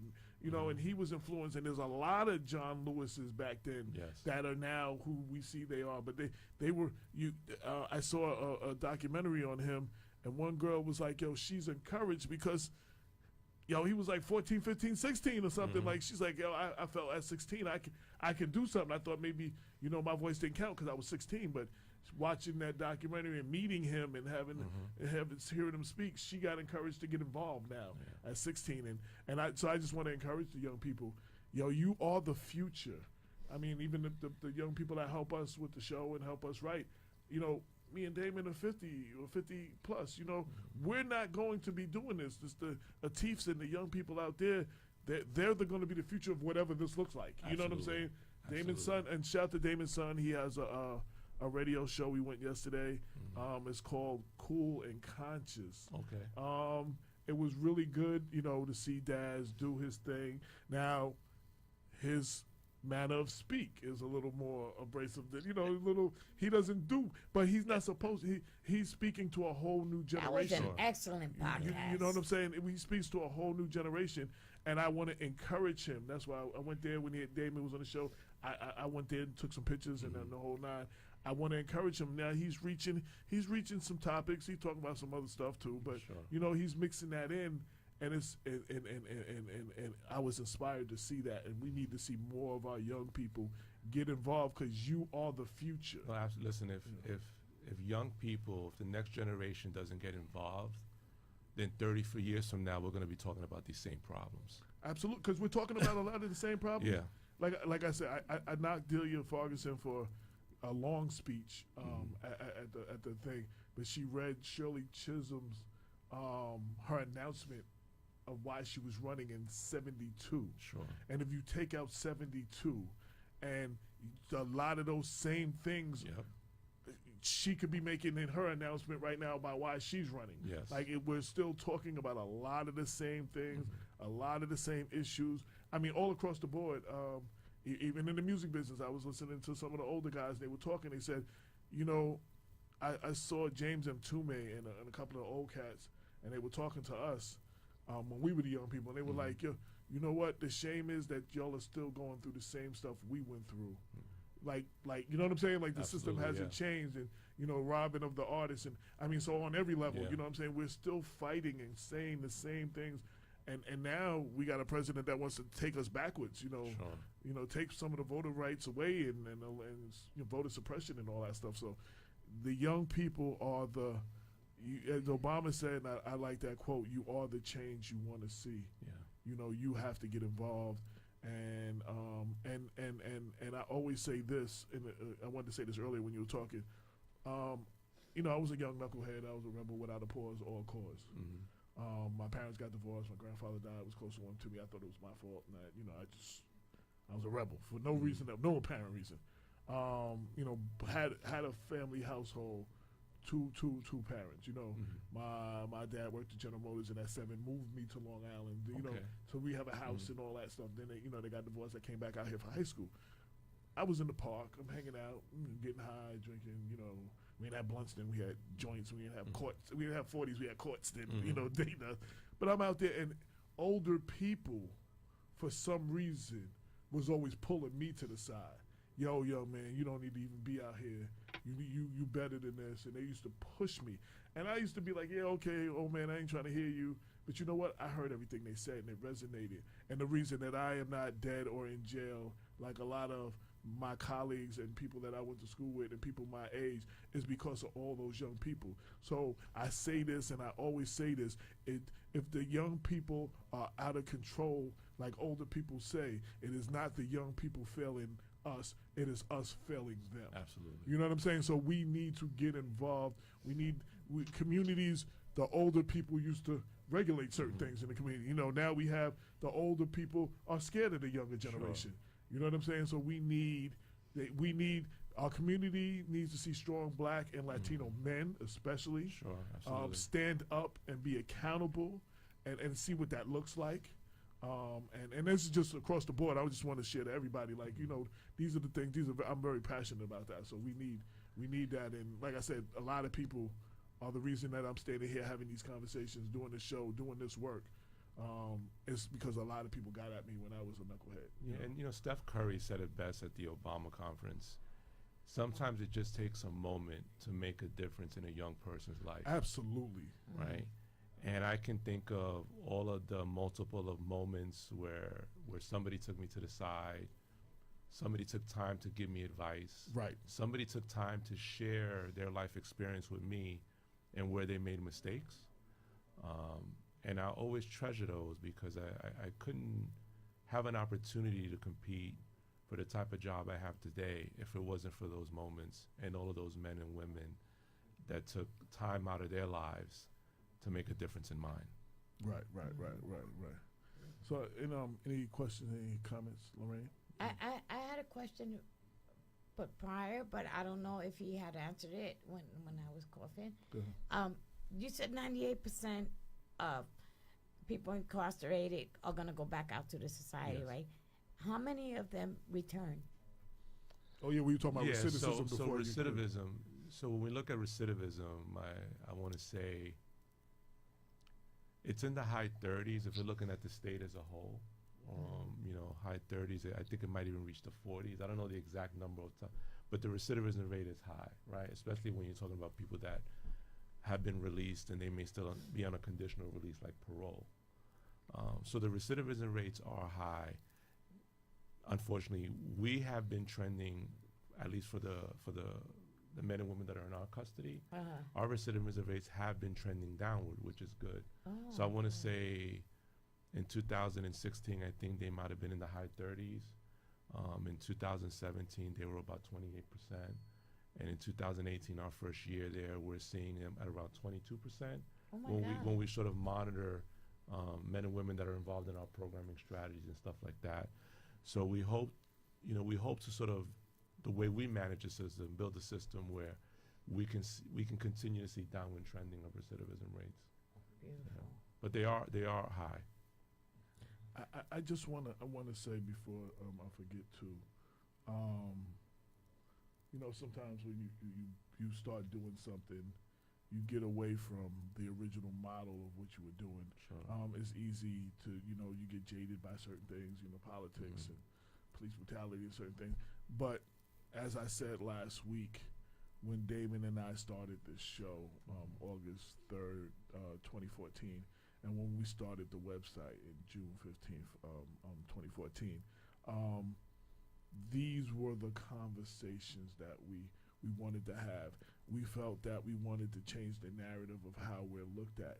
So in addition to holding the necessary people's feet to the fire and speaking truth to power, we wanted to highlight those in our community who are doing great things so that the youngsters can see that, because we don't have enough things for them to see. Now you can see nothing but negative images of movies, TV, video games, records, music videos, whatever, comic books, whatever, straight across the board, the newspapers. We don't have enough of our positive stories being told. And that was one of the reasons we did this. And a friend of the show that was on the show a lot in the beginning, his name is Sugar Ray, he lives in Queensbridge Housing. He had made a comment one day. He was like, yo, y'all are people before politics. He said, but you've been dealing with a lot of politics, but you're forgetting about the people. And, that and winning this award and, a lot of things that has happened over the last 3 months made me rededicate to, the struggle, the criminal justice reform, the fight for justice, freedom, and equality, and having these discussions. So you are the ideal person that we created this show to have these conversations about. Oh, thank you. And I highlight you. Shout out to Nesta Felix. She just tuned in. She says she's here. We gave you plenty of shout outs. We talked about the event, and I want to salute her for her event. Support Nesta. Put your link up. People can still support even though the event is over. Y'all can still support. We need to support. It's funny because we had a group on before, and I said we need to support the groups like New Flex and all these other youth programs, because when we don't, then we're having conversations about recidivism and criminal justice reform. Sometimes it's these groups that they get these young people before they even get to that point. Absolutely. You know what I'm saying? And they don't have to be. It's funny because everywhere I go with Damon, somebody will come up to him, they'll speak, you give him a pound, they have a long conversation. I'm thinking he's gonna say that's somebody he went to school with. He said, "Oh no, that he was locked up." Like these people, everywhere we went, the streets, Mount Vernon, Yonkers, White Plains, Greenberg, everywhere, people walk up to him, and it's just like, and when I was before I left New York, when we went to Atlanta, one of the things I was doing with my church, we were trying to do, and I was working with Damon. We were trying to do a prison prevention ministry. Okay. Because a lot of the black correctional officers, a lot of the correctional officers that I met through Damon, they get to talk to them and have these conversations when they're locked up. But they were like, yo, we want to be able to reach them before they even get to us to help them not get to us. You know what I'm saying? So we were trying to do that with the community. That's one of the programs we were trying to do, like in the mid-90s. And it has an impact because even just from a compensation standpoint, formerly incarcerated their medium salary is like 40% less than a non-incarcerated person, right? So it makes a big difference, right, in a person's life if they enter the incarceration system, right, whether that's a jail or a prison. It has an impact. So prevention programs are important, whether they be faith-based in nature or other sort of community-led organizations that do work in that area. Young people need guidance and leadership and structure in their lives. And a lot of these organizations have these initiatives to do just that. and they're saving lives every day. So the work that they do is important. So I would encourage people to support, whether it's financially or with your time, Yeah, because to be part of what they're trying to do. Right, because there's plenty of programs in every one of our communities, and they also need, you know, like the Razorbacks, like it's a big thing in football that saved a lot of young men in Mount Vernon, you know, and some of them said that was their father. They were searching for a father figure. The father figure was that league, and you know, the people who graduated and came through that, and not to put any shade on anybody, enough of them are not going back to give back for the next generation, and that organization is suffering. You know what I'm saying? Like we need these organizations to keep going, like they was able to help you, so we can keep going to help the next generation. So you know, those things are important. And Nestor mentioned Johnny Bunton Jr. There's a story. It's on the front page, blackwestchester.com. It's in the middle. You'll see it. It's called From Prison to Platinum. He did double digits in prison, lifetime parole. Came out, was working with her organization as a coach. He owns a car wash now. He is doing all this great work with the kids, to the point that now he has been taken off the lifetime parole. He's done. Like he had lifetime parole. Like you know, for sure. And because of his work, he's done. And he is such a success story. I leave that on the front cover. I know a lot of people have read it, but so many people still haven't seen it. Like that's such an encouraging story. It's, again, why we do what this motto of Black Westchester and people before I think politics. what we're talking about is really thinking differently about our people, right? We're thinking about how do we get from cradle to career. Yes. Right. And having a sort of pipeline for boys and young men of color, for women, to be given the same opportunities that really haven't historically been there for our people. Right. So, and for everybody listening, there's a role for everybody to play. Now Damon's, you know, gave a nice intro when I got the award. You know, he said I put pen to paper. I'm a writer. That's what I do. You know, this is what I do. So this is my lane to help. You know what I'm saying? You might not do that way. You know what I'm saying? You know, you can get involved as a volunteer. You can get involved with your wallet. You can get involved in many other different ways. There's somebody in your neighborhood. There's some nephew that you have, or niece, or somebody that you can be a mentor to, a big brother or a big sister to. Like everybody has a role to play. And if we all play our parts, we build up our communities, and we have communities and neighborhoods, not just hoods. You know what I'm saying? And the other thing, we support our black and brown businesses. And when we support our black and brown businesses can support our community. And they can hire your kid as an intern, or, you know, to sweep up or something, you know, whatever. You know what I'm saying?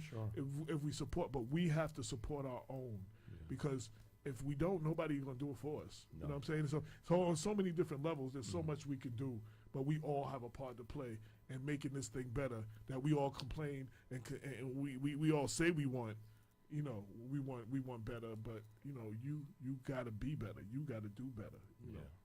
You got to be that example. For sure. Yeah. So, and you are that example. That's what thank you.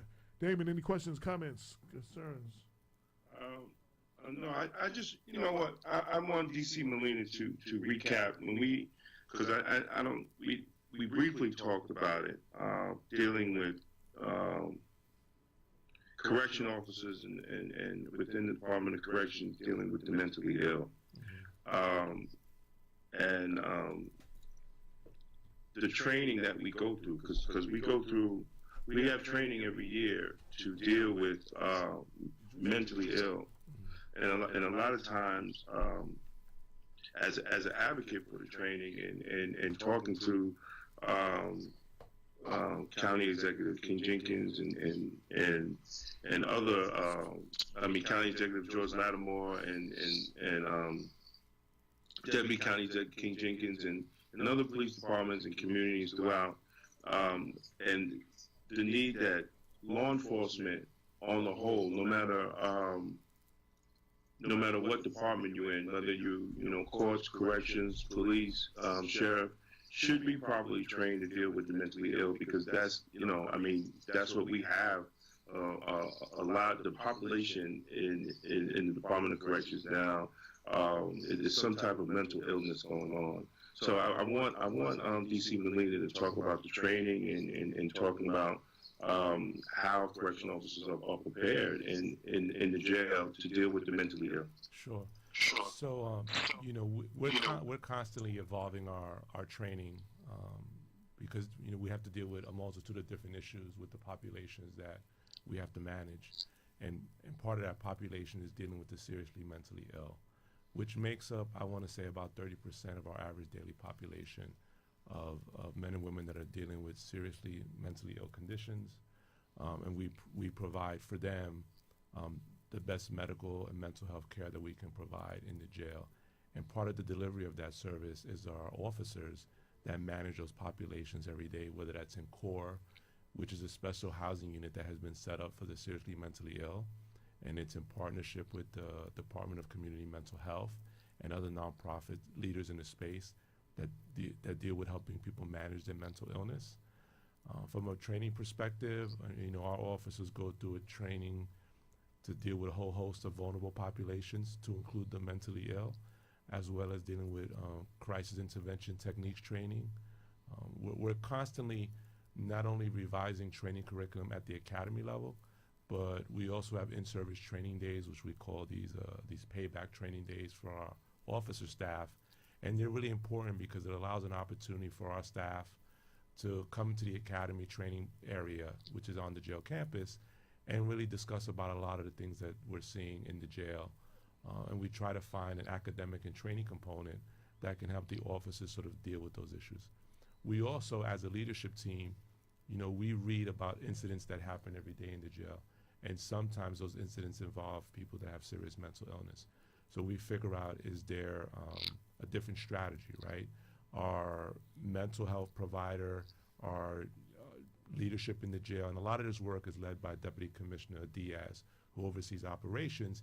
He meets and they have a huddle on a regular basis every week to discuss different clients that we have in custody that are seriously mentally ill, and making sure that officers not only have safety equipment that they might need to manage this population, but that the supervisors are also touring these areas to make sure that they're addressing issues that may come up. So it's a whole robust host of different strategies to make sure that our officers are equipped.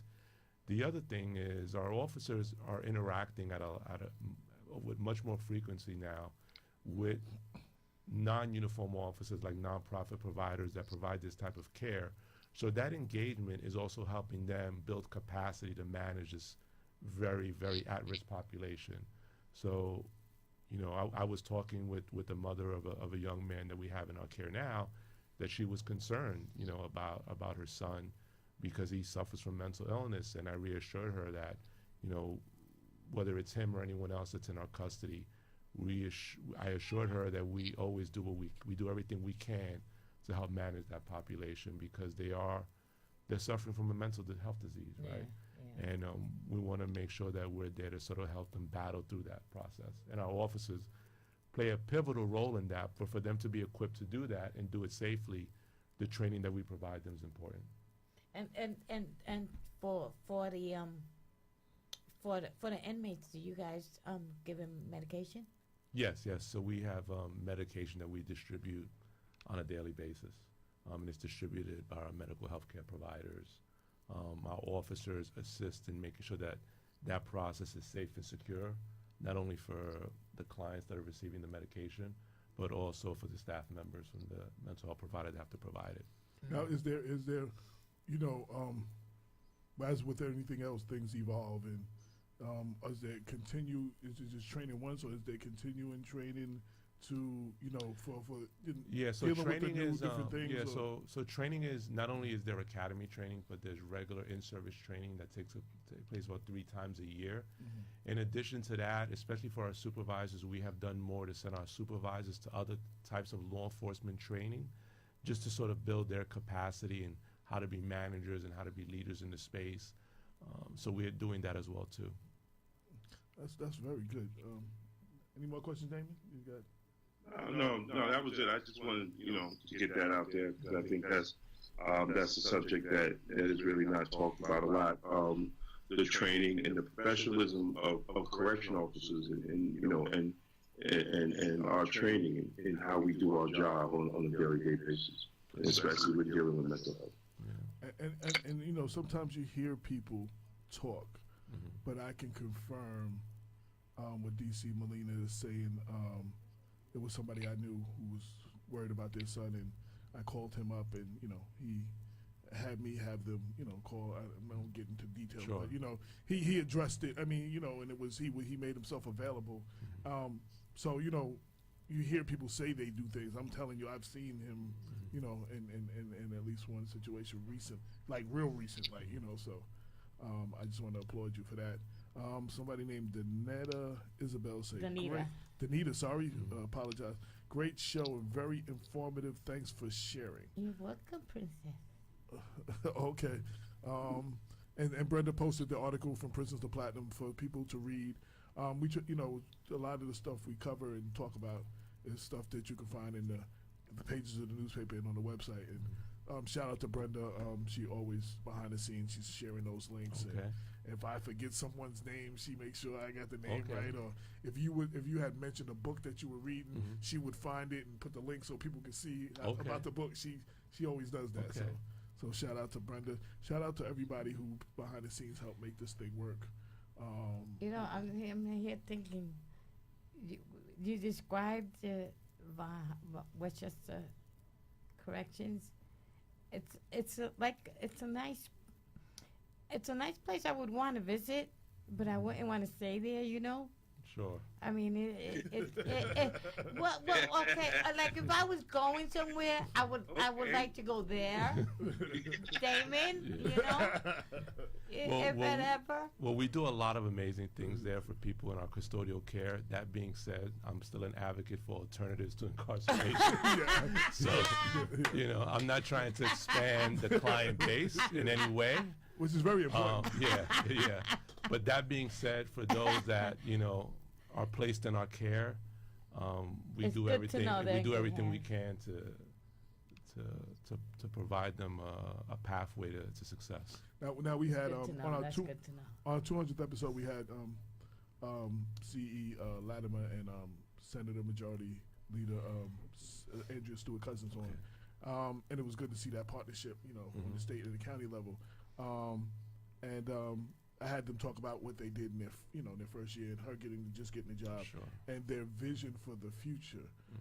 And always, you know, and on a high note, you know, what are some of the things that you would still like to accomplish? Maybe some of the problems you still see that need some attention that are on your radar. Sure. So I think like Sandy had mentioned in her comments, you know, we still want to be able to expand the opportunity for people that are being released from incarceration to be given job opportunities, right? Part of that is job readiness training. Part of that is having robust vocational training programs. But the big piece of that is having the jobs available for them, right? So I'd like us to be able to expand, and maybe this is working through with DSS and workforce development, just expanding our opportunity to really help transition people upon release to putting them in the process to really attaining work. So love to, you know, there's a lot more work to do in that area. Hope I can be a voice in that and doing that.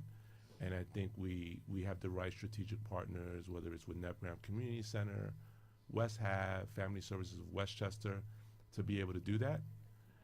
So that's one thing I'll say. I'd like to continue to see, you know, our average daily population is declining. I'd like to see the incarcerated population decline significantly, you know, while I'm in this space. Like I said, we incarcerate the most people out of any country in the world. We even beat out China by like 500,000 people. They way outnumber us. Yeah. So, you know, our incarceration rate is just 6 times higher than even that of China. So I think a big part of being able to do that is going to be, like what you talked about, Lorraine, is the recidivism rate, right?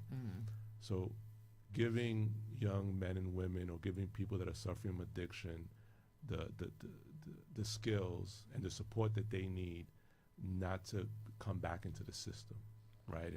And so working on recidivism, working on helping to evolve programming, whether it's at our jail location or strategically partnering with other facilities, where the type of vocational training and education that we're doing is relevant to the job market of today, right? So if we're just having incarcerated people just sew jeans all day, right? That's not really a job you can go to when you get released, right?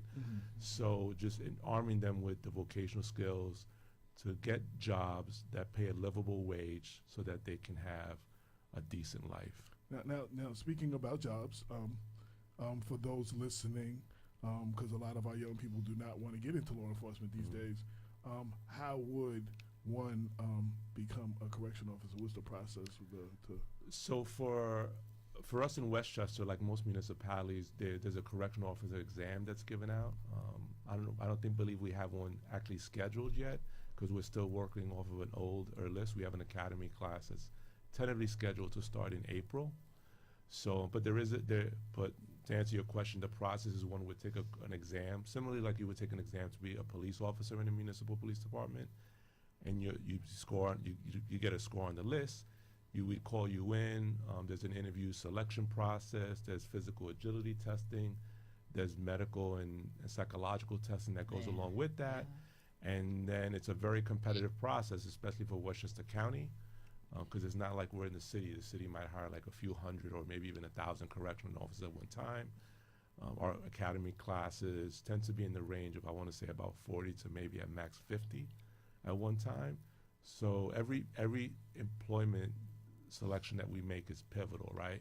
Because that person is going to be a long-term employee, not only to the county, but to the correctional department. And we want to have an opportunity for them to be able to grow within their profession.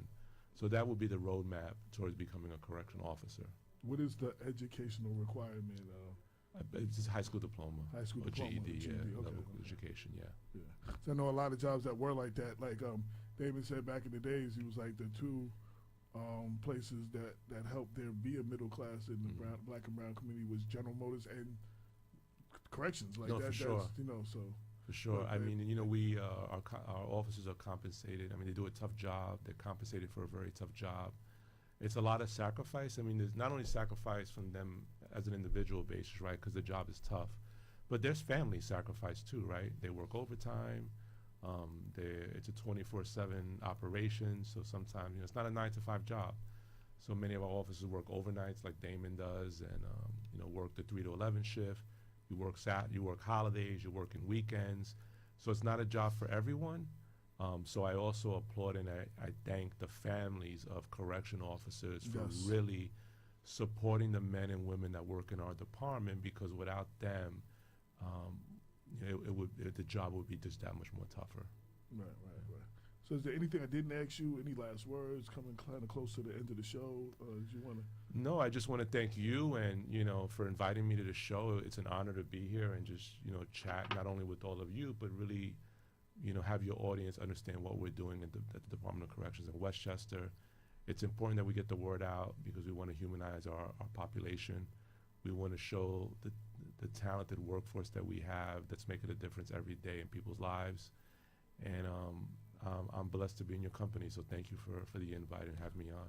And, I had said to the gentlemen that were the advocates, criminal justice reform advocates last week, and I mentioned it to Damon and Bob, and I talked to you offline about doing some sort of.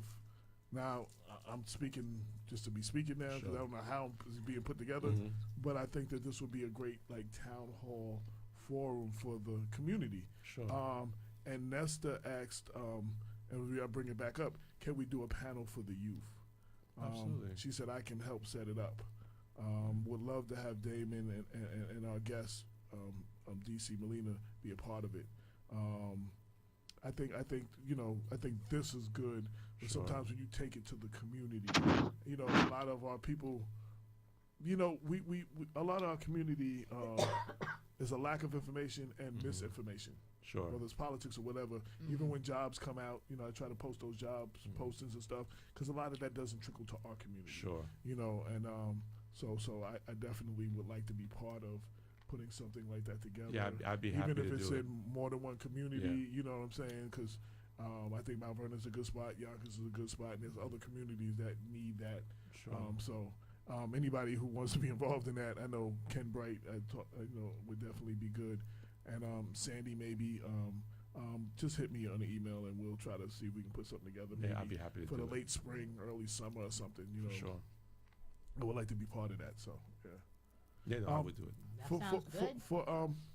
for those that want to know more about the department, the Westchester County Department of Corrections, their website or Yeah, so we're on the county website. So we have a county website. We're working to update our website now to talk more about the programmings that we're doing. So that's an ongoing thing. But there is information on the website.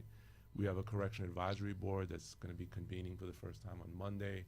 We're Oh, excited wow. about that because Congratulations. there'll be community leaders from different perspectives that sit on the board.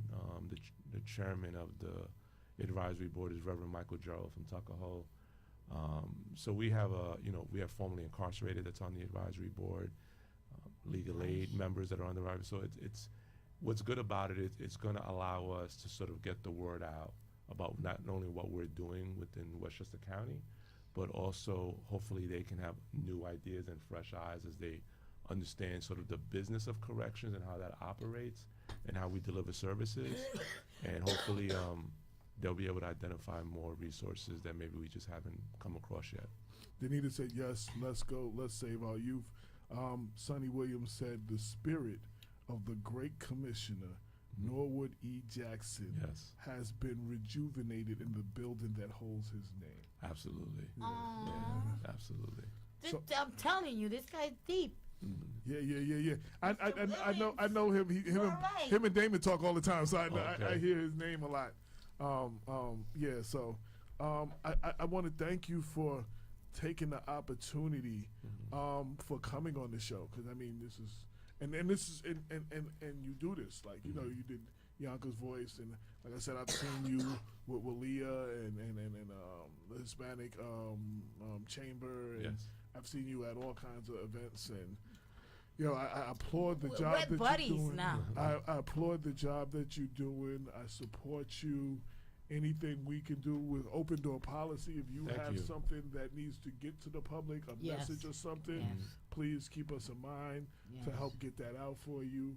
And please keep doing what you're doing. And we have to support those that are doing the work. So I wanted people to see you.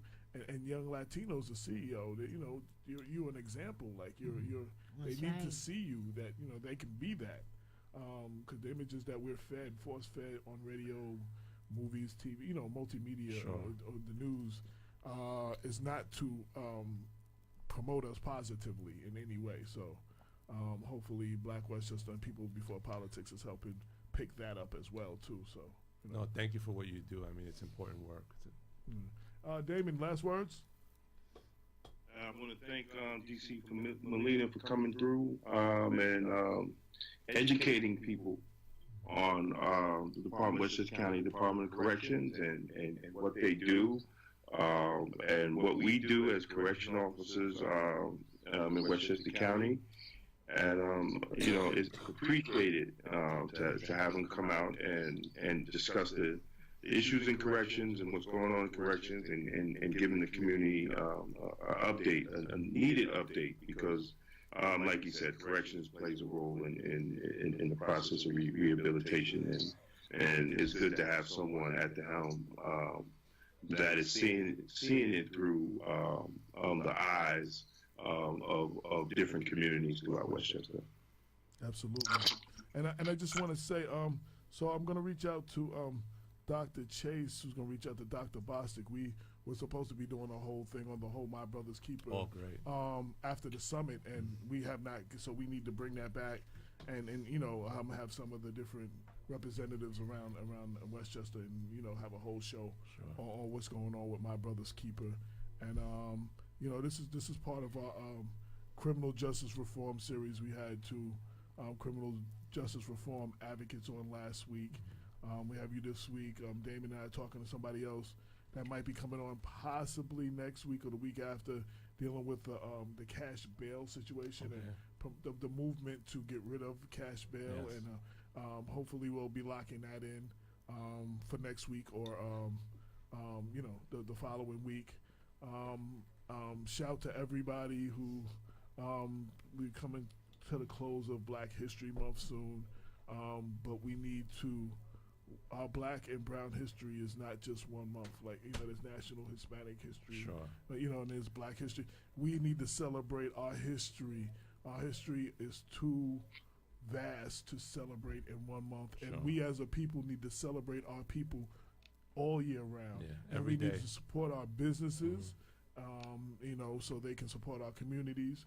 And we need to do that all year round, not just on the holidays or just on Hispanic Heritage Month or Black History Month. We need to do this, and I push that out though. But I definitely want to. I'm going to reach out to Dr. Chase, and I want to applaud her for the great job she's doing up there in Greenberg. Oh, it's amazing, amazing superintendent. Yeah, so we need more people like that. She's. We have. There's a lot of. We don't see this. We don't hear enough of this. No, you're right. And there's a lot of positive going on. There's a lot of people putting in work, and together we can make things better. So I again thank you for what you do. Damon, you said your last words. Shout out to everybody who tuned in. I didn't get a chance to reach everybody's comment. If you go on my page and you see the show, you can go through it individually and see the comments. If anybody addressed anything to you want to address, I'll have this up within 24 hours, and I'm gonna share it so everybody you can share it and post it. You Thank post you. it. Thank you for contributing to the paper, because you put a column from your blog on the paper, allowing us to use that and getting the word out. So we thank you for that as well. Thank you all who tuned in. Thank you all who support us. Thank you everyone for the well wishes and the congratulations for being honored by New Flex. Thank you again, Nesta. And yes, Nesta, you stay on top of me. We're going to make that happen, the thing for the youth. We're going to make that happen. I know once I say it, she's not going to let me forget it.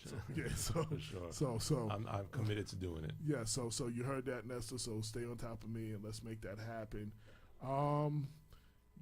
Thank you everybody who tuned in. You could be doing anything, but you decided to ride with us, and we greatly appreciate it. This is Black Westchester Presents the People Before Politics radio show.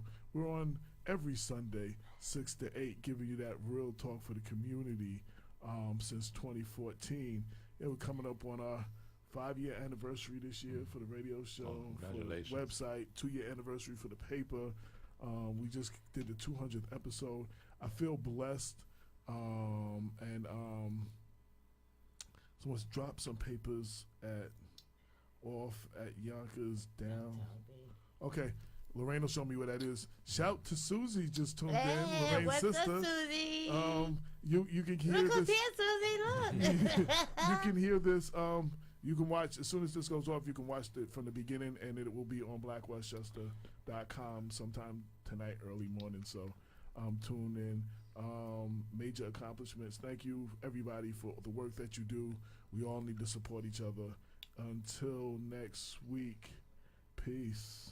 22 million black victims of Americanism are waking up, and they're gaining a new political consciousness, becoming politically mature. And as they develop this political maturity, they're able to see the recent trends in these political elections. Any minority that has a block of votes that stick together is in a strategic position. Either way you go, that's who gets it. You're in a position to determine who go to the White House and who stay in the doghouse. You're the one who has that power. You and I have never seen democracy. All we've seen is hypocrisy.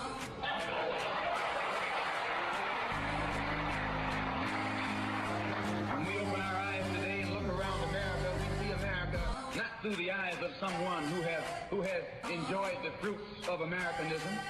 We see America through the eyes of someone who has been the victim of Americanism. We don't see any American dream. We've experienced only the American nightmare. We haven't benefited from America's democracy. We've only suffered from America's hypocrisy. And the generation that's coming...